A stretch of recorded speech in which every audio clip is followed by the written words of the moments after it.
ఎంగిలా అయితేలే అయితేలే తినకూడదు ఎంగిలి. ఎంగిలి తినొచ్చు. నీ ఎంగిలి నేను తినొచ్చు. నీ ఎంగిలి నేను తింటా. నేను తినొద్దు.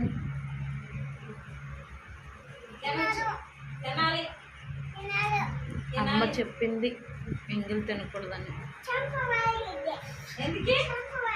ఎందుకు పడింది నాది చంప? తినొద్దంటున్నదా? నీది అనకపోతే నాది నీది నువ్వు తినవచ్చు. ఆ బయట వాళ్ళకి తినకూడదు. ఎవరిదే తినకూడదు. ఎవరిది తినకూడదు. నాకు తినవచ్చు. తినకూడదు. తినవచ్చు. అర్థమని కాదు నేను నాది నేనే తినాలి.